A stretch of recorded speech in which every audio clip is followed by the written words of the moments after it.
بسم اللہ الرحمن الرحیم۔ ارے سوار تو ہو لینے دو، اگر اتنی جلدی ہے تو بس روکتے ہی کیوں ہو؟ میاں ثاقب نے غصیلے لہجے میں بس کے کنڈکٹر سے کہا اور پھر پھرتی سے اپنا بیگ اٹھا کر وہ بس میں سوار ہو گئے۔ بس سواریوں سے بھری ہوئی تھی، کوئی بھی سیٹ خالی نہیں تھی۔ وہ بھی دوسری سواریوں کے ساتھ کھڑے ہو گئے۔ ان کے چہرے پر ناگواری کے تاثرات تھے۔ بس میں خاصی گرمی تھی، قبض کا ماحول تھا، مگر جیسے ہی بس نے رفتار پکڑی کھڑکیوں سے آنے والی ہوا کی وجہ سے کافی حد تک سکون ہو گیا۔ محترم آپ یہاں بیٹھ جائیے۔ ایک نوجوان نے انہیں بوڑھا جان کر ان کے لیے اپنی سیٹ چھوڑ دی۔ انہوں نے اس نوجوان کا شکریہ ادا کیا اور اطمینان کی ایک طویل سانس لیتے ہوئے سیٹ پر بیٹھ گئے۔ یوں بھی زیادہ دیر کھڑے رہنے سے ان کی کمر میں درد شروع ہو جاتا تھا۔ بس اب خاصی تیز رفتاری سے آگے بڑھ رہی تھی اور وہ جانتے تھے کہ ان کا سفر بھی خاصا طویل ہے۔ اتنا طویل سفر خاموشی سے طے کرنا ان کے بس کی بات نہیں تھی۔ انہوں نے اپنے ساتھ بیٹھے ہوئے مسافر کا جائزہ لیا۔ وہ ایک ادھیڑ عمر شخص تھا۔ میاں ثاقب کا خیال تھا کہ وہ ان کا ہم عمر ہی ہوگا۔ اس کا چہرہ سرخ و سفید تھا، ترچھی مونچھیں اور چہرے پر موجود چھوٹی سی داڑھی۔ وہ واضح طور پر ایک معقول اور باوقار انسان لگ رہا تھا۔ اس کے چہرے پر ناگواری کے تاثرات موجود تھے، شاید ایسا بس میں ٹھونسے گئے بے جا مسافروں کی وجہ سے تھا یا پھر گرمی کی وجہ سے۔ یہ خادم پور کا سفر کتنے گھنٹوں میں طے ہوگا؟ میاں ثاقب نے تھوڑی دیر بعد ان صاحب سے پوچھا، کیونکہ اب ان کے لیے مزید خاموش رہنا مشکل ہو رہا تھا۔ وہ ایک باتونی انسان تھے، ان کی اس عادت کی وجہ سے ان کے دوست احباب بھی ان سے نالاں تھے۔ میاں ثاقب کو اس بات کی کوئی پرواہ نہیں تھی کہ ان کے مسلسل بولنے کی وجہ سے کسی کو پریشانی ہو رہی ہے۔ انہیں تو بس دوسروں کو اپنی داستان سنانے سے غرض تھی۔ وہ زبردستی اپنی بات کو منوانے کے عادی تھے، چاہے اس کے لیے کتنا ہی جھوٹ بولنا پڑے، کتنی ہی مبالغہ آرائی کرنی پڑے۔ ان کے کچھ دوستوں نے تو ان کی اس عادت سے تنگ آ کر ان سے میل جول ہی ترک کر دیا تھا۔ یہی کوئی 4 سے 5 گھنٹے کا سفر ہوگا، ان صاحب نے جواب دیا۔ پھر تو خاصا طویل سفر ہے۔ لگتا ہے آپ بھی کہیں دور جا رہے ہیں، میاں ثاقب نے کہا۔ جی، وہ صاحب مختصر سا جواب دے کر خاموش ہو گئے، مگر میاں ثاقب اب کہاں خاموش رہنے والے تھے۔ انہیں بولنے کا موقع چاہیے تھا جو مل چکا تھا۔ میں خادم پور پہلی بار جا رہا ہوں، وہاں میرا بیٹا رہتا ہے۔ وہ شادی شدہ ہے اور اس کے 2 بچے بھی ہیں۔ دراصل اپنے پوتوں سے ملنے جا رہا ہوں، انہیں دیکھے ہوئے کافی عرصہ ہو گیا ہے۔ آپ کا بیٹا خادم پور میں کیا کرتا ہے؟ ان صاحب نے پوچھا۔ اجی میرا بیٹا وہاں کے سرکاری اسکول میں ٹیچر ہے، ابھی حال ہی میں اس کا ٹرانسفر ہوا ہے۔ ویسے میں نے تو اپنے بیٹے کو کہا ہے کہ جلد از جلد اپنا تبادلہ شہر کے کسی اسکول میں کروا لے، دیہاتی ماحول بچوں کے لیے ٹھیک نہیں ہے۔ اور پھر میں نے وہاں کے چودھری کے متعلق سنا ہے کہ وہ بڑا ہی ظالم آدمی ہے، اسے تعلیم سے بیر ہے، کہیں میرے بیٹے کو نقصان ہی نہ پہنچا دے۔ یہ آپ نے کہاں سے سن لیا جناب؟ ان صاحب نے حیرت بھرے لہجے میں کہا۔ وہ بس جی ادھر ادھر سے خبریں مل ہی جاتی ہیں، میاں ثاقب نے گڑبڑائے ہوئے لہجے میں جواب دیا۔ میں اسی علاقے کا رہنے والا ہوں، میں نے تو ایسا کچھ نہیں سنا، اور جہاں تک میری معلومات ہے چودھری نے ہی ایک اسکول بنوایا ہے، ورنہ اس سے پہلے تو وہاں سرکاری اسکول سرے سے تھا ہی نہیں، بچوں کو پڑھنے کے لیے بہت دور جانا پڑتا تھا، ان صاحب نے تیز لہجے میں کہا۔ ارے جی یہ سب دکھاوا ہے، سب ڈرامے بازی ہے، میاں ثاقب نے پرزور لہجے میں کہا۔ یہ چودھری وڈیرے کبھی اس بات کو پسند نہیں کرتے کہ کوئی پڑھ لکھ کر ان کے برابر آ جائے، کیونکہ یہ لوگ جانتے ہیں کہ اگر یہ کمی کمین پڑھ لکھ گئے تو انہیں اپنے حقوق سے آگاہی حاصل ہو جائے گی اور یہ اپنا حق طلب کریں گے۔ آپ کی بات اپنی جگہ درست ہے، لیکن یہ بھی حقیقت ہے کہ 5 انگلیاں ایک جیسی نہیں ہوتی۔ خادم پور کے چودھری لیاقت نے اپنا ذاتی اثر و رسوخ استعمال کر کے وہاں 2 سرکاری اسکول کھلوائے ہیں۔ پسماندہ علاقوں میں تعلیم کی شرح پہلے ہی بہت کم ہے، ایسے میں اگر کوئی انسانی فلاح و بہبود کے لیے اچھے کام کرے تو ہمیں صرف چودھری ہونے کی وجہ سے انہیں برا بھلا کہنے کا کوئی حق نہیں۔ ان صاحب کی دلیل میں وزن تھا، مگر میاں ثاقب بھلا ان کی دلیل کہاں ماننے والے تھے۔ ان کے دوستوں کا کہنا تھا کہ جس طرح بلٹ پروف گاڑی پر گولی اثر نہیں کرتی، اسی طرح میاں ثاقب بھی دلیل پروف ہیں، انہیں دلیل اثر نہیں کرتی، اور وہ اپنی بات منوانے کے لیے اس قدر پر اعتماد انداز میں جھوٹ بولتے ہیں کہ اگر سامنے والا ان کی شخصیت سے واقف نہ ہو تو ان کا پر اعتماد انداز دیکھ کر ہی ان کی بات پر یقین کر لے۔ دراصل آپ دیہاتی لوگوں کے ساتھ کچھ نفسیاتی مسئلہ بھی ہے، میاں ثاقب نے استہزائیہ لہجے میں کہا۔ آپ لوگوں نے ذہنی طور پر چودھریوں کی برتری تسلیم کر لی ہے، اس لیے ان کے بنائے ہوئے اسکول تو نظر آتے ہیں مگر ان کے مظالم نظر نہیں آتے۔ آپ خادم پور کے نمبردار چودھری لیاقت کو ہی لے لیں، میاں ثاقب نے ایسے لہجے میں کہا جیسے وہ چودھری لیاقت کو بڑی اچھی طرح سے جانتے ہیں، حالانکہ اس کے بارے میں ان کی ایک دفعہ اپنے بیٹے سے فون پر سرسری سی بات ہوئی تھی۔ اس شخص نے لوگوں کی زمینوں پر ناجائز قبضے کر رکھے ہیں، مگر کوئی پوچھنے والا نہیں ہے۔ میں نے تو یہاں تک سنا ہے کہ وہ اپنے غریب مزاروں پر کتے تک چھوڑ دیتا ہے اور ان کی عورتوں کو بھی اٹھوا لیتا ہے، میاں ثاقب نے اپنے کانوں کو ہاتھ لگاتے ہوئے کہا۔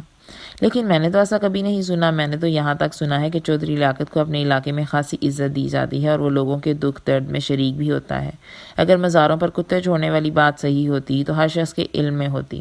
میرے خیال میں آپ سنی سنائی بات کر رہے ہیں. یہ مناسب نہیں کہ جو منہ میں آئے کہہ دے اور پھر دیکھے بغیر الزام لگانے کو ہمارا دین بہتان قرار دیتا ہے. ان صاحب نے میاں ثاقب کو سمجھاتے ہوئے کہا، مگر شاید انہیں اس بات کا اندازہ نہیں تھا کہ میاں ثاقب سمجھنے والی مخلوق ہیں ہی نہیں.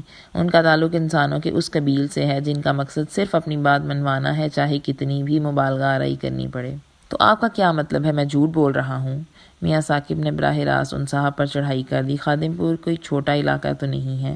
کئی چھوٹے دیہات اس کے اندر آ جاتے ہیں. ضروری تو نہیں کہ چودھریوں کی ہر بات کا لوگوں کو علم ہو. اور پھر چودھری لیاقت کسی عورت کو اغوا کرواتے وقت آپ لوگوں سے اجازت تھوڑی لیتا ہوگا. بدنامی نیک نامی سے زیادہ تیز رفتار ہوتی ہے. وہ صاحب تیز لہجے میں بولے. سنی سنائی بات ہمیشہ غلط ثابت ہوتی ہے. سنی سنائی بات کو یوں ہی نہیں سناتا جناب. آپ مجھے مثال دے کر بتائیں کہ کون سی سنی سنائی بات غلط ثابت ہوئی ہے. میاں ثاقب کا سوال سن کر وہ صاحب وقتی طور پر تو گڑبڑا سے گئے مگر پھر فوراً ہی سنبھل گئے. ایسی بہت سی مثالیں دی جا سکتی ہیں جن سے یہ ثابت ہو جاتا ہے کہ ایسی باتیں غلط ہوتی ہیں. مثال کے طور پر آپ نے سنا ہوگا کہ انارکلی کو دیوار میں چنوا دیا گیا تھا. اب تحقیق کرنے والوں نے اس بات کو غلط ثابت کر دیا ہے. چاند پر کوئی بڑھیا رہتی ہے. اب یہ باتیں مضحکہ خیز لگتی ہیں. اس کے علاوہ بھی بہت سی مثالیں دی جا سکتی ہیں. مثلاً میاں ثاقب نے دوبارہ سوال کیا. میرا مطلب تھا کہ یہ 2 مثالیں بھی کافی ہیں. ان صاحب نے بکھلائے ہوئے لہجے میں کہا. شاید فوری طور پر ان کے ذہن میں مزید کوئی مثال نہیں آ سکی تھی.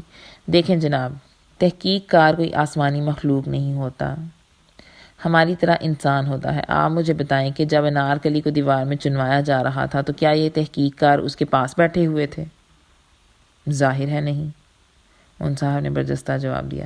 تو پھر آپ اس سنی سنائی بات پر کیوں یقین کر لیتے ہیں؟ میاں ثاقب نے سوال کیا. فوری طور پر ان صاحب سے کوئی جواب نہ بن پڑا مگر قدر توقف کے بعد وہ بولے. تحقیق کار جب بھی کوئی تحقیق کرتے ہیں تو اس کے پیچھے ٹھوس حقائق ہوتے ہیں. یوں ہی کوئی بات نہیں کی جاتی، پہلے اسے اچھی طرح سے پرکھا جاتا ہے. آپ شاید بھول رہے ہیں جناب. ان تحقیق کاروں نے ایک عرصے تک زمین کو ساکن قرار دیے رکھا اور پھر بعد میں خود ہی کہہ دیا کہ زمین حرکت کر رہی ہے. یہ لوگ آج تک یہ فیصلہ نہیں کر پائے کہ انسان کی پیدائش کیسے ہوئی. کوئی کہتا ہے کہ انسان پہلے بندر تھا تو کوئی کہتا ہے کہ ایک خلیہ مخلوق تھا اور ہزاروں سال کے تغیراتی عمل کے بعد موجودہ شکل میں وقوع پذیر ہوا. ہم کون سی بات پہ یقین کریں؟ میاں ثاقب نے کہا. ہم تو لمبی بحث میں پڑ گئے ہیں. ان صاحب نے مسکراتے ہوئے کہا. میرے کہنے کا مطلب صرف اتنا تھا کہ آپ کسی پر کوئی الزام لگائیں تو آپ کے پاس اپنے الزام کے ثبوت میں کچھ ہونا چاہیے. آپ نے نمبردار کے متعلق جو کچھ کہا اس میں ایک بھی الزام ایسا نہیں جو آپ نے اپنی آنکھوں سے دیکھا ہو. عدالت بھی آنکھوں دیکھی گواہی قبول کرتی ہے. اجی میں نے نہیں دیکھا تو کیا ہوا، میرے بیٹے نے تو اپنی آنکھوں سے دیکھا ہے. ہار تسلیم کرنا میاں ثاقب کی فطرت میں شامل ہی نہیں تھا، اس لیے انہوں نے ایک اور جھوٹ کا سہارا لیا. اچھا کیا دیکھا ہے آپ کے بیٹے نے؟ ان صاحب نے پوچھا. میرے بیٹے نے اپنی آنکھوں سے چودھری لیاقت کو ایک شخص کو تیل چھڑک کر آگ لگاتے ہوئے دیکھا ہے. اس کا قصور صرف اتنا تھا کہ اس نے چودھری کو نمبردار تسلیم کرنے سے انکار کر دیا تھا.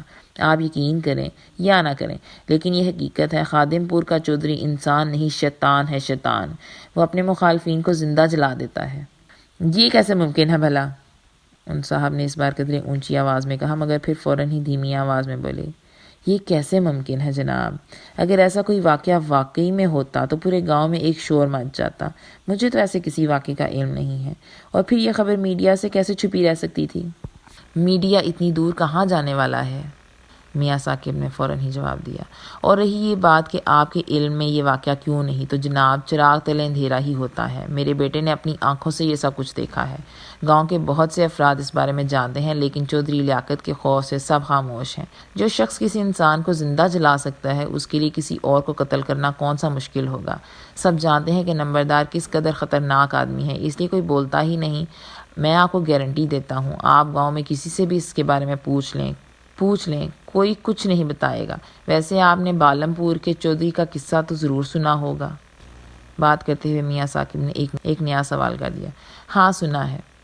ان صاحب نے الجھے ہوئے لہجے میں جواب دیا. وہاں کچھ خواتین کو زندہ جلانے کے واقعات ہوئے تھے اور یہ حرکت وہاں کے چودھریوں نے کی تھی. وہ قانون کے شکنجے میں پھنس کر اپنے انجام کو بھی پہنچ چکے ہیں. تو پھر آپ کو میری بات کا یقین کیوں نہیں آ رہا؟ میاں ثاقب نے ہلکی سی ناراضگی سے کہا۔ مگر بالم پور کے چودھریوں کا خادم پور کے چودھریوں سے کیا تعلق؟ ان صاحب نے حیران ہوتے ہوئے سوال کیا۔ وہ قصہ تو خاصا پرانا ہے۔ ان صاحب نے حیران ہوتے ہوئے سوال کیا۔ یہی تو مسئلہ ہے جناب، چودھری چاہے کسی بھی علاقے کا ہو، چودھری ہی ہوتا ہے۔ یہ کسی شخصیت کا نام نہیں بلکہ ایک گندی اور گھٹیا سوچ کا نام ہے، میاں ثاقب نے پرجوش لہجے میں کہا۔ مگر میں نے ایسے بہت سے چودھری دیکھے ہیں جنہوں نے انسانیت کی بھلائی کے لیے اپنا سب کچھ وقف کر رکھا ہے۔ وہ صاحب بھی ڈٹ گئے۔ وہ خاندانی چودھری نہیں ہوں گے جناب، بس پیسہ آنے کی وجہ سے یہ لفظ ساتھ لگا لیا ہوگا۔ میں نے ایسے بہت سے میراثیوں کو دیکھا ہے جو اپنے نام کے ساتھ چودھری کا لقب لگاتے ہیں، میاں ثاقب نے اپنی بات پر زور دیتے ہوئے کہا۔ اتنے میں بس کا کنڈکٹر ان کے پاس سے کرایہ لینے کے لیے آیا۔ ان صاحب نے نہ صرف اپنا کرایہ ادا کیا بلکہ زبردستی میاں ثاقب کا بھی ادا کر دیا۔ تاہم ان صاحب کے ایسا کرنے سے میاں ثاقب کے چہرے پر ان کے لیے پسندیدگی کے اثرات نمایاں ہو گئے۔ بس اب دیہاتی علاقے میں داخل ہو گئی تھی۔ راستے میں کافی مرتبہ سٹاپ بھی کیا تھا۔